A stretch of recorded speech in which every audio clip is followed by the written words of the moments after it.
guys and gals and non-binary pals. I know it's been a while and this is sort of excessively informal, but hello, this is my girlfriend. Hi. And she was watching a documentary about dragons, and they decided to lead in with Tiamat. And she showed me a picture, and I just sort of casually, under my breath, said, I could talk your ear off about Tiamat. And yeah, I didn't finish the video, basically. Yeah, she immediately put that away and tucked right in, so I'm taking that as an invitation. And you actually have her to thank for this video, because she said, why are you not filming this? So I guess I'll start from the top. Let's see, so, in the beginning. There be dragons. There be dragons. Yep, that's basically it, that's the whole story, go home now. But, so in the beginning, there was the great expanse of nothingness over the endless sea. And the sea was made up of two entities, the salt water, Tiamat, and the fresh water, Abzu. So these two sort of bodies of water swirled together, and from the silt that was stirred up by that, a mound was created, and from this various gods and monsters were born. And at first it was good, you know, they had a family, they had babies, it was awesome. But Abzu, he started to get testy. He just wanted a decent night's sleep, and he had all of these squalling babies, and they would not shut up for 5 minutes. So eventually, one day, he turns to Tiamat and he says, sweetheart, I'm gonna kill him. I'm gonna kill him. They won't shut up. I just want to sleep. I'm gonna kill him. And, let me see. My memory is spotty, especially around the parts where it's, 26 lines missing. But, I kid you not, most of this, the Enuma Eliš is what this is from. And I might be slightly inaccurate, but you know what? Basic gist. Basic gist. So, sweetheart, I'm gonna kill him. And Tiamat is... There's... Her part, what she says, is, of course, missing. But you can sort of tell that she doesn't agree. Sorry. You can sort of tell that she doesn't agree with the whole sentiment. However, one of the gods, whose name is completely slipping my mind about it, hears this and goes back and tells the others that their father is planning to kill them. What? No, I can't have low power. Where's the charger? Computer, move. Alright, so this is being endlessly interrupted, but... I had to move my leg. It was going to sleep. So, one of the gods overhears this conversation and turns to the others in private and says, our father is planning to kill us. We have to do something about this. And they sort of dither and discuss, and no real consensus is reached. But one of the gods comes up with a plan.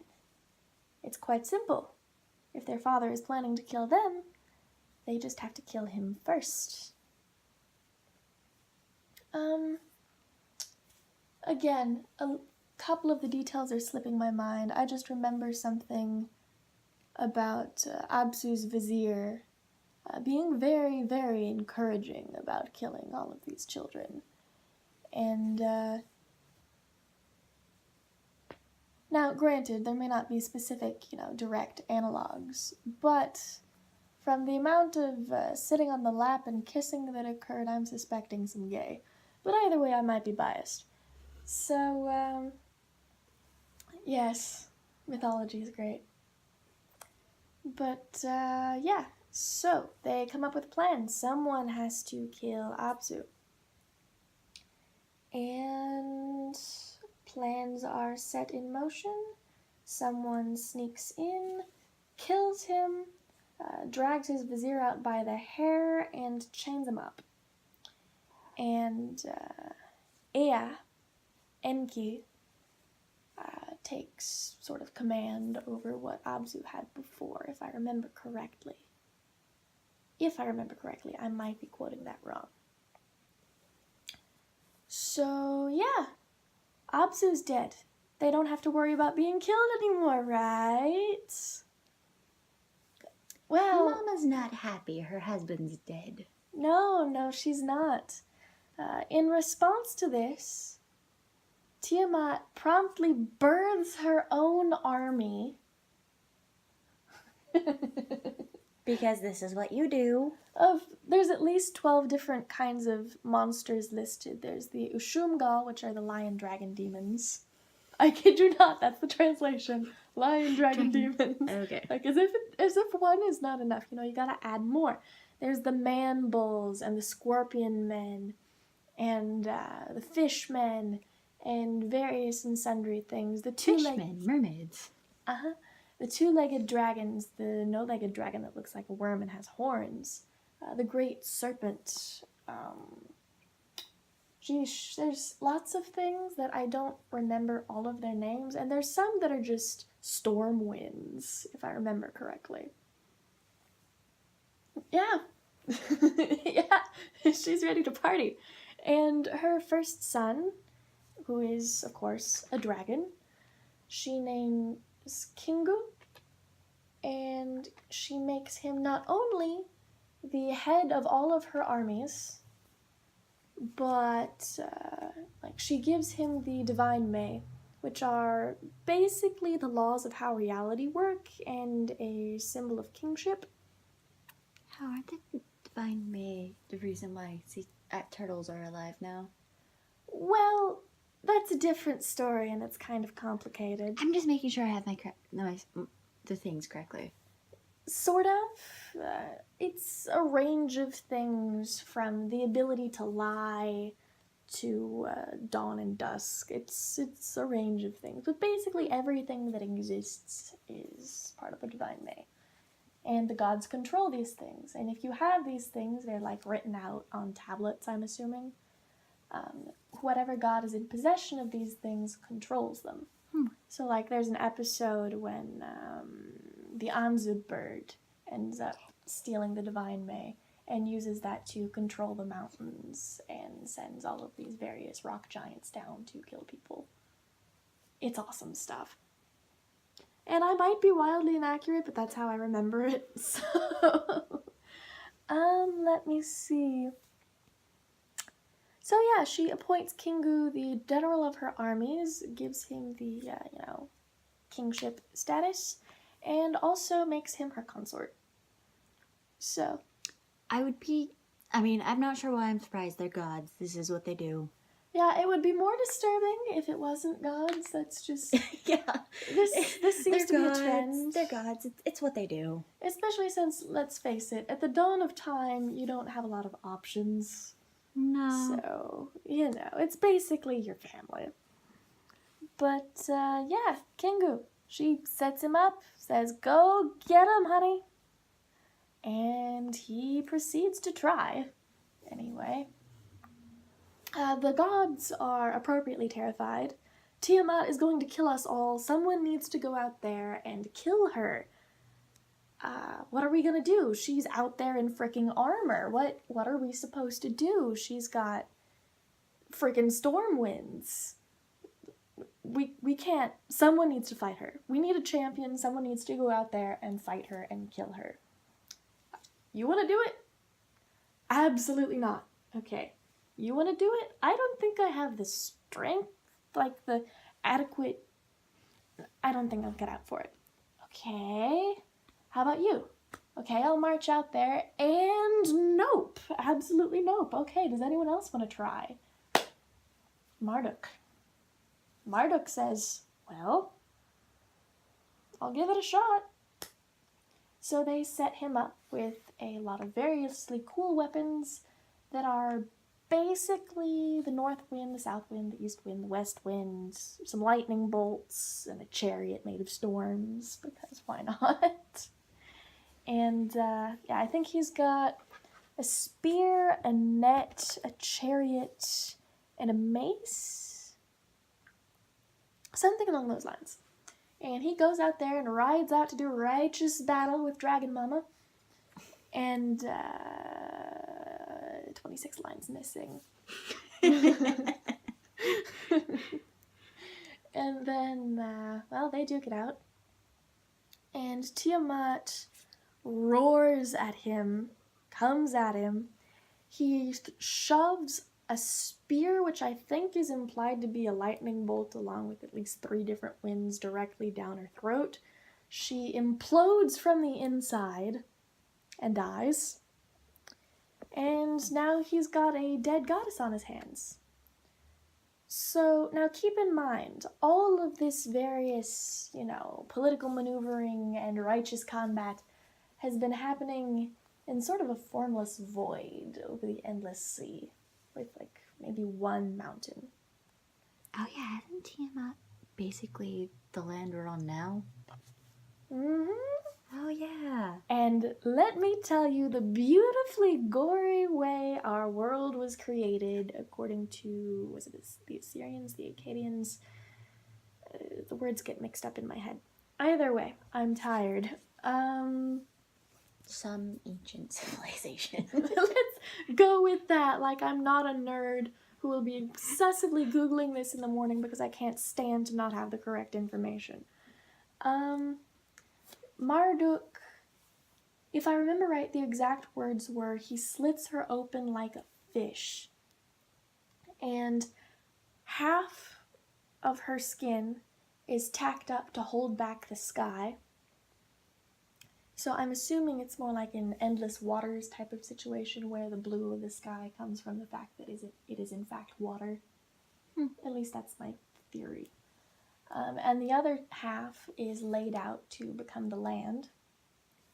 And her eyes are plucked out, and her tears become the Tigris and the Euphrates. Her blood, the spray of her blood goes out and becomes the winds. Her various curves and valleys become the curves and valleys of the world, etc., etc. Basically, she's elegantly butchered, and that's, her skin holds back the sky and all this other jazz, and it's really, really cool. And the imagery in that part in particular, even though it's absolutely brutal, naturally, I really, really like it.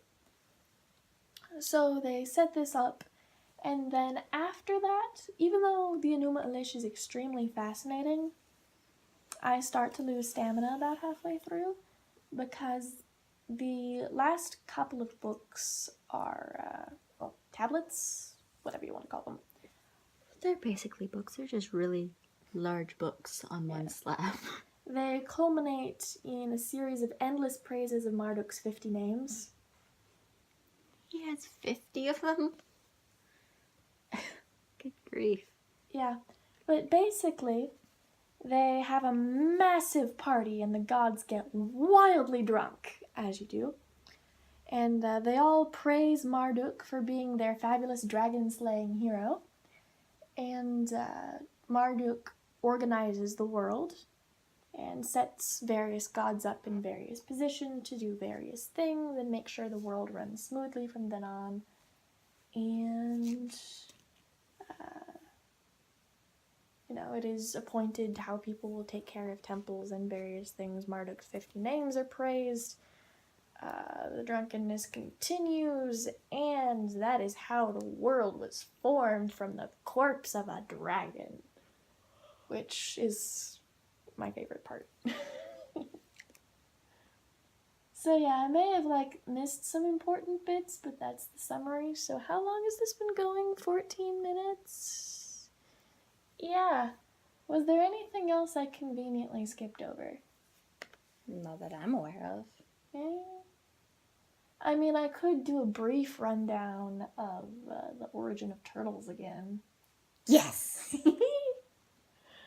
This woman loves turtles. She absolutely loves turtles. As I'm sitting here cross-stitching butterflies. Yeah. You could probably lure her into the back of a suspicious white van as long as you had turtles in the back. Yeah, I can care less about puppies. I mean, not to say I don't like puppies. I prefer turtles. So I was incredibly pleased about the fact that I know a turtle myth from Sumerian mythology. So, whoopity-doo. Let's see. It was an Enki and Ninurta shenanigans, if I remember correctly. Enki was at home, in the bath, I believe, doing whatever you gotta do in the bath. And Ninurta comes down to visit. I think there is some sort of betrayal of hospitality. And or I might be mixing up myths and it has something to do with the Anzud Bird in that one. But either way, somehow, some way, Ninurta ends up with the divine May that were in possession of Enki, and he tries to trot his way out of the Abzu, where Enki lives. It doesn't go very smoothly, because for this specific purpose, Enki has a hole in the way, perfectly set up. I think he might have been the first prankster just because this was too perfectly timed. And he creates a snapping turtle and sets it at the bottom of the hole and waits. Ninurta is in too much of a rush to get the heck out of Dodge to realize where he's putting his feet. He trips, he falls in the hole, and the turtle snaps him on the heel. Enki stands up at the edge of the pit, laughs his head off, and says, "See where trying to be an idiot gets you. You thought you could pull one over on me, and you can't, so sit down there and think about what you've done." Meanwhile, Ninurta comes out of the house, basically, "Sweetheart, why are you laughing so loudly in the backyard? Is that our son at the bottom of a pit?" "Yes, dear. And why is he down there?" "Well, dear, no, actually, I don't need to know. Take off the snapping turtle, let him out of the pit." "But, dear, no, let him out." "Yes, dear." And so Ninurta is let out of the pit, of course, but he has learned his lesson. And I love that entire scenario to bits. Just creating a turtle for the sole purpose of rubbing it in someone's face. So yeah, I really like that myth.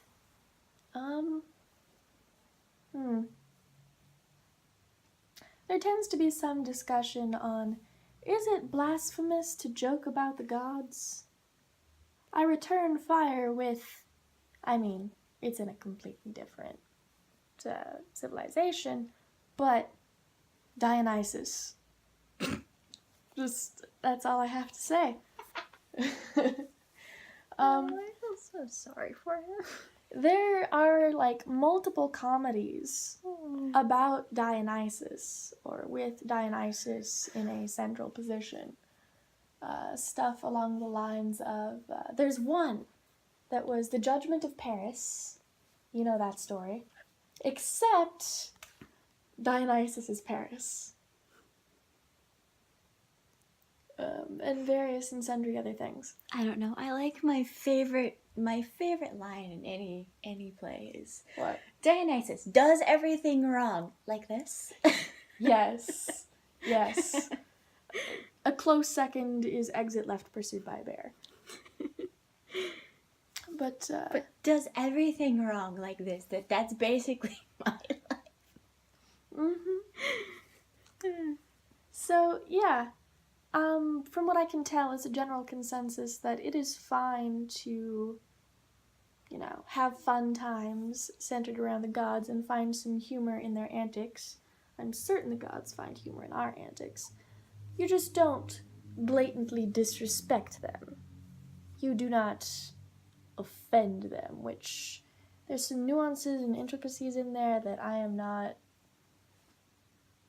coherent enough to go into at the moment because I am tired and I have a headache. But, yeah. Also, well, okay, I've been spending way too much time on Tumblr because, yeah, people tend to form their opinions on the gods based on myths and conveniently skip over the fact that paganism is not a whole people of the book situation, and cultus is actually very different from mythology, but whatever floats your boat. So I'm gonna shut it off here before I go into completely random, incoherent tangents. And I hope you enjoyed my random rambling about mythology in an effort to make background noise and entertain my cross-stitching girlfriend. So, sayonara, and I will be back to you guys when I have something else interesting. Bye-bye. Bye.